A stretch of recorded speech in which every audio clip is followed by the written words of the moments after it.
사람들은 스스로가 성장하고 있다고 느낄 때 내적 동기가 부여되고 적극적으로 활성화됩니다. 안녕하세요. 소통과 공감 대표 유경철입니다.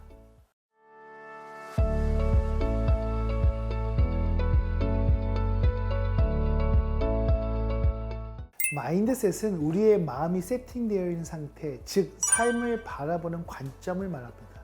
고정 마인드셋은 주어진 환경에 안주하여 변화보다는 현상을 유지하려는 생각이며, 성장 마인드셋은 사람의 능력을 얼마든지 바뀌어 성장 발전할 수 있다는 생각입니다. 따라서 성장 마인드셋을 가진 리더가 관리하는 팀은 분위기가 밝고 역동적이며 목표 달성을 통해 성취감을 느낄 수 있습니다. 리더에게 성장 마인드셋이 필요한 이유는 조직은 성장을 해야 하기 때문입니다. 내려오는 에스컬레이터에 올라타 가만히 있으면 아래로 밀려 내려갈 수밖에 없습니다. 회사는 내려오는 속도보다 더 빠르게 올라가야 하는 곳입니다. 성장 마인드셋이 있는 리더는 에스컬레이터에서 밀려 내려오지 않습니다. 하지만 성장 마인드셋이 없는 리더는 조용하게 순식간에 아래로 밀려 내려옵니다. 현재 상황보다 더 성장하고 발전할 수 있다고 믿는 성장 마인드셋이 있는 리더와 우리의 재능과 능력은 현재 상태로 충분하다거나 더 이상의 발전은 어렵다고 생각하는 고정 마인드셋이 있는 리더를 비교해 봅시다. 팀원은 어떤 팀에 가고 싶을까요? 성장 마인드셋을 가진 리더의 주변에는 본인의 성장을 돕는 사람들이 많습니다. 마치 자석과 같아서 성장 마인드셋이 있는 사람들이 주변에 모여들기 마련입니다. 반대로 고정 마인드셋을 가진 리더는 자신을 잘 따르고 말 잘 듣는 사람을 가까이 하게 됩니다. 결국 사람과의 네트워크를 바라보는 관점이 다른 것입니다. 2014년 마이크로소프트의 CEO로 새로 취임한 사티아 나델라는 기업의 성공은 조직 개개인이 얼마나 성장 마인드셋을 가지고 있느냐에 달려 있다며 성장 마인드셋을 강조했습니다. 기존의 마이크로소프트는 고정 마인드셋을 자극하는 조직 관리 방법을 사용했었죠. 수직적인 권위주의가 만연했으며 본부별로 치열한 경쟁과 압박을 통해서 내부 총질을 하기도 했습니다. 평가에 있어서도 스택 랭킹 제도를 통해서 경쟁에서 실패한 직원들은 도태되게 만들었습니다. 이렇다 보니 직원들의 동요도 심할 수밖에 없었죠. 최고의 인재로 구성된 MS 직원들의 고정 마인드셋의 함정은 다음과 같습니다. 나는 최고의 대학을 나눈 리더인데 내가 뭐 더 이상 할 것이 있겠어? 나는 더 이상 배울 것이 없어. 이 정도면 된 거지. 나에게 피드백 같은 건 필요하지 않아. 기분만 나쁘지. 나의 생각이 대부분 옳으니까. 이러한 직원들의 오만함과 협력하지 않은 조직 문화는 결국 조직을 병들게 만들고 성과가 떨어지는 결과를 초래했습니다. 새롭게 취임한 사티아 나델라는 새로운 조직 관리 방법을 채택했습니다. 내부적으로는 경쟁하는 것을 멈추고 서로 협력하여 성장하는 조직을 만들고자 했습니다. 원 MS를 목표로 부서 간 협력을 촉진하고 다 알아해서 모든 것을 배우자는 조직 문화를 만들어 갔습니다. 그 결과 사티아 나델라가 취임한 이후 마이크로소프트의 주가는 우상향을 구리며 2024년 3월 기준 전 세계 시가총액 1위를 기록하고 있습니다. 현재 MS의 첫 번째 직원평가 기준은요, 성장 마인드셋입니다. 내가 다른 사람의 성공에 얼마나 기여했는가, 다른 사람의 일을 통해 나는 어떻게 나의 일을 개선했는가, 이것이 인사평가에 가장 큰 영향을 줍니다. 성장 마인드셋을 가지고 협력하면서 도움을 주는 인재가 가장 MS다운 인재라고 정의한 것입니다. 사람들은 스스로가 성장하고 있다고 느낄 때 내적 동기가 부여되고 적극적으로 활성화됩니다. 그리고 이러한 동기부여는 사람들과 좋은 관계를 형성하고 팀워크를 향상시켜 결과적으로 좋은 실적으로 결과가 나타나게 됩니다. 성장 마인드셋에 이르기 위해서는요, 다음 단계를 밟아야 합니다. 첫 번째, 인정입니다. 나의 고정 마인드셋을 일단 받아들이는 겁니다. 우리는 성장 마인드셋과 고정 마인드셋을 함께 가지고 있습니다. 사람에 따라 그것이 발현되는 양이 다를 뿐이죠. 따라서 내 안에 두 개의 마인드셋이 있다는 것을 인정하는 것입니다. 두 번째는요, 파악이에요. 무엇이 나의 고정 마인드셋을 자극하는지 알아내야 됩니다. 어떤 일이 실패했을 때, 누군가 나를 비난했을 때, 나의 타고난 성격과 신념, 가치관 등으로 인해 고정 마인드셋이 발현되는 상황을 확인해야 합니다. 그리고 특정 상황에서 고정 마인드셋이 생겼을 때 그것이 무엇인지를 명확히 알아야 됩니다. 나를 부정하는 고정 마인드셋의 실체를 알았을 때 마인드 전환을 시도할 수 있습니다. 세 번째는 명명입니다. 고정 마인드셋이 발현되었을 때 이름을 붙여주는 거예요. 이름을 부르며 타인처럼 구는 겁니다. 내가 싫어하는 사람이 있다면 그 사람의 이름을 붙여주는 것도 좋습니다. 네 번째는 교육과 동행이에요. 고정 마인드셋에게 교육을 시키는 것입니다. 나에게 부정적인 영향을 미치는 고정 마인드셋과 손을 내밀어 함께 가는 것이에요. 나의 삶의 여정이 언제든 나타날 수 있기 때문에 비난하거나 욕하지 말고 삶의 여정 속에서 성장 마인드셋으로 변화해가기 위해 컨트롤해야 합니다. 고정 마인드셋이 올라오면 화해하며 억누르고 다시 성장 마인드셋을 끌어올리려고 노력하는 것입니다. 결국 내 삶의 대부분의 시간에서 성장 마인드셋과 함께 살아가는 것이 성과를 내고 동기부여하는 것에 기여를 할 것입니다. 성장 마인드셋을 가진 리더는 조직의 성패를 좌우하는 중요한 역할을 할 수 있습니다. 구성원의 성장을 통해 성과를 내려는 리더들은 반드시 성장 마인드셋을 세팅하고 있어야 됩니다. 지금까지 리더십 전문가 유경철이었습니다. 감사합니다.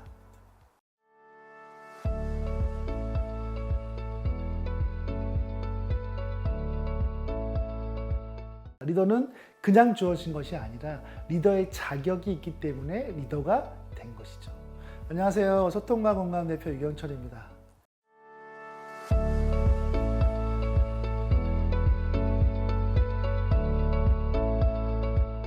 리더가 성과를 내고 성장하려면 자기 효능감, 희망, 회복 탄력성, 긍정적 사고 이 네 가지의 긍정심리 자본을 극대화해야 합니다.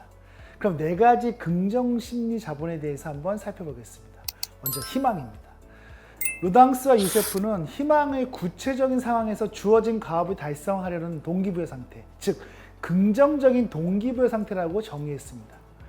일상에서의 희망은 단순히 원하는 바를 이룬다는 의미로 사용되지만 긍정심 자본에서의 희망은 현실적인 계획을 세우고 중요한 목표를 이루기 위해 지속적으로 노력하여 대안을 찾으려는 마음입니다. 리더는 현재 상황이 좋아질 것이고 미래의 상황이 더 잘 될 것이라는 희망을 가지고 있어야 합니다. 희망이 있다면 스트레스를 낮추는 데 크게 도움을 받을 수 있습니다. 리더는 특히 당장의 먹구름을 보는 것이 아니라 먹구름 뒤의 태양을 바라보며 스스로 스트레스 관리를 할 수 있어야 합니다. 높은 산을 넘어가야 하는데 높은 산만 쳐다볼 것이 아니라 높은 산을 넘으면 새로운 신세계가 있다는 희망을 본인과 구성원들에게 제시할 수 있어야 합니다. 두 번째는 자기 효능감입니다. 자기 효능감은 리더의 스트레스 관리나 리더 스스로의 멘탈 관리를 위해 필요한 긍정심리 자본의 두 번째 요소입니다. 에버트 반두라는 자기 효능감에 대해 주어진 환경에서 일을 성공적으로 실행하기 위해 필요한 행동과 본인 능력에 대한 확신 또는 자신감이라고 정의했습니다. 결국 자기 효능감이란 리더 스스로 어떤 일을 성공적으로 수행할 수 있다는 기대와 신념을 말합니다. 실제로 우리는 주변에 능력 있고 인정받는 리더의 공통된 특징이 무엇인지 살펴보면 자기 효능감이 높은 사람이라는 것을 금방 알아챌 수 있습니다. 이들은 어떤 프로젝트나 과제가 있더라도 자신감이 있어 보입니다. 그리고 스스로의 문제를 해결할 수 있다고 말합니다. 본인이 책임지고 해결할 수 있다고 말하는 리더는 정말 문제를 해결하고 성공적으로 임무를 수행할 것처럼 보입니다. 당연히 리더를 믿고 따라가려는 마음이 생깁니다. 그리고 자기 효능감이 높은 리더는요, 스트레스 덜 받아요. 리더의 상사들도 주변의 동료나 구성원들도 리더에 대한 믿음을 가지고 있기 때문이죠. 이는 실제 영업팀을 오랫동안 담당했던 리더의 인터뷰를 통해서도 알 수 있습니다. 리더의 자기 효능감을 높이는 방법으로는 지금까지 조직 생활에서 경험했던 성공의 경험을 상기하면서 스스로 자존감을 높이는 것이 효과적입니다. 리더의 자리까지 올라가면서 성공의 경험은 반드시 있을 것입니다. 리더는 그냥 주어진 것이 아니라 리더의 자격이 있기 때문에 리더가 된 것이죠. 따라서 성공의 경험을 기억해 보기 바랍니다. 그리고 할 수 있다는 성공의 모습을 그려보기를 추천합니다.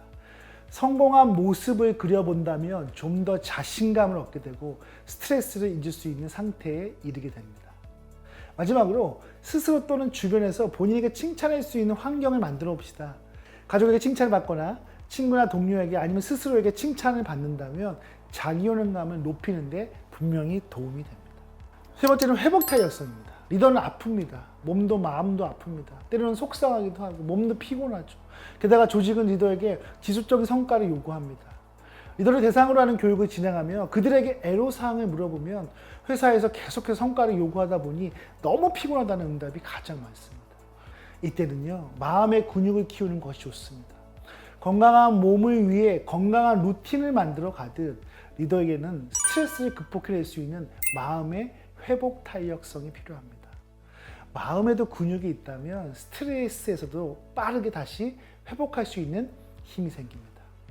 리더에게 회복 탄력성은 우울함과 불안함, 스트레스에서 쉽게 무너지지 않도록 하는 마음의 근육, 마음의 백신과 같은 마음가짐입니다. 리더가 회복 탄력성을 높이는 방법으로는 본인의 강점을 발견하고 본인의 강점을 스스로 인정하고 사랑하는 것입니다. 오히려 본인의 실패 사례를 오히려 인생의 여정 속에서 배움의 과정이라고 생각하고 감사한 마음을 기록하는 습관을 가지면 도움이 됩니다. 또 규칙적인 독서나 운동 등으로 스스로의 몸과 마음을 성장시켜 나가는 것도 리더의 성장 마인드셋을 높이는데 좋은 방법이 됩니다. 회복력이 강한 리더는 처음부터 태어나는 것이 아닙니다. 리더로서의 경험이 당신을 더 강한 사람, 더 좋은 사람으로 만들어줍니다. 네 번째, 긍정 마인드입니다. 긍정성이 높은 사람은 그렇지 않은 사람보다 자신의 직무에서 즐거움과 보람을 찾고 높은 성과를 달성합니다. 긍정성도 희망과 같이 자질적인 면을 가지고 있지만 긍정성의 반대 개념인 무기력함이 학습되는 것처럼 긍정성 역시 집중된 갭을 통해 학습되거나 발전됩니다. 긍정 마인드는 미래에 원하는 일이 일어날 것이라는 긍정적인 프레임의 생각을 갖는 것입니다. 물론 리더는 신경 쓰고 고민해야 할 것이 많겠지만 이는 걱정 많고 불안해하는 것과는 다릅니다. 데일 카네기는 자기관리 이론에서 걱정거리의 95%는 실제로 일어나지 않는다고 했습니다. 즉 리더들이 걱정하고 불안해하는 것은 스트레스 관리에 전혀 도움이 안 된다는 말입니다. 리더는 희망, 자기효능감, 회복 탄력성, 긍정 마인드 이 네 가지 긍정 심리 자본을 끌어올려서 조직에 활력을 주면서 구성원들에게 동기를 부여하게 되면 원하시는 성과는 쉽게 달성할 수 있을 것입니다. 지금까지 리더십 전문가 유경철이었습니다. 감사합니다.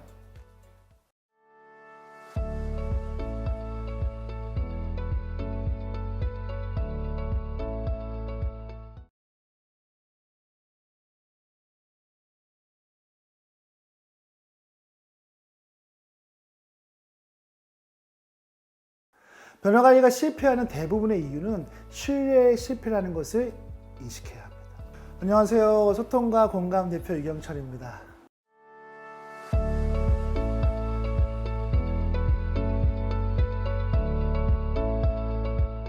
조직이 변화하려고 할 때 구성원들을 설득하는 것이 매우 어렵습니다.